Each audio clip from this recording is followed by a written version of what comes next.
आज बघा मित्रांनो, दुसरा दिवस आहे सतत चालू असलेल्या पावसाचा आणि आजही नेहमीप्रमाणे जगदीश भाऊ आजही आपले बैल घेऊन आले म्हणजे आले. ड्युटी म्हणजे ड्युटी. काय म्हणता जगदीश भाऊ, पावसाबद्दल? एवढा पाणी यायला लागलं, कसं काय पीक पाणी होईल यावर्षी? पीक पाणी काय सांगता तुम्ही? पीक पाण्याचा आमदार काय खाऊ घालते मोदी आपल्याला. आपलेच 1500 रुपये नेते. बाई लाडकी बहीणवर काय मत आहे तुमचं? काय कश काय योजना काय वाटते काय तुम्हाला? करता त्या लाडकी बहिणीचे पैसे घेऊन 3000 रुपये सोयाबीन मागते त्या आमदार. 3000 रुपयानं? हो, मजाक वाटते का तुम्हाला?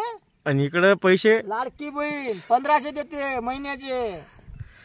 काय 1500 घेऊन करता त्याचा खाप पण 10,000 भाव द्या ना म्हणा. सोयाबीनले 1500, सोयाबीनले 3000 आणि इकडे 1500. इकडे वाटते, इकडे वाटते. सांगा बरं. एंट्री काय नाही गेले की जीएसटी कटते. जीएसटी करते, फवारणी करायची म्हणल्यावर जीएसटी काटते. आणि सोयाबीन 3000 मागते. आणि आपली बॅग पेरायले मग बॅग किती रुपयाची भेटते? 45 रुपयात. किती किलो?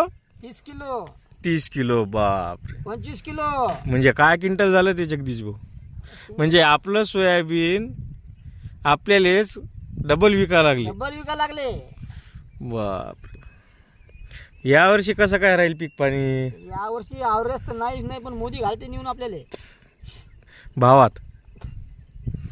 आम्हाला 1500 रुपये नको आहेत तुमचे म्हणा.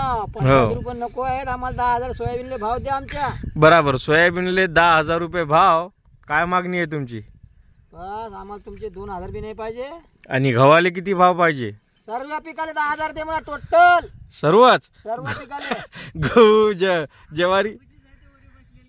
हा, नितेश भाऊ बी झाले आहे. यायचं म्हणजे यायचं, याच लागते.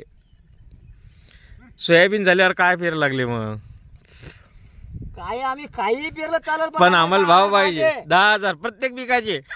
तेव्हा तर पण काही पीक 10,000 भाव पाहिजेच. आम्ही भाव 10,000 हमी भाव. आम्हाला गमते. कंटाळले 2000 घेऊन मोदीचे तुमचे. काय करता? पाहिजे नाही पाहिजे आपल्याला, मालाला भाव पाहिजे. बरोबर, भाव पाहिजे. दट्टारून दट्टारून लागले तुम्ही निरा आम्हाला.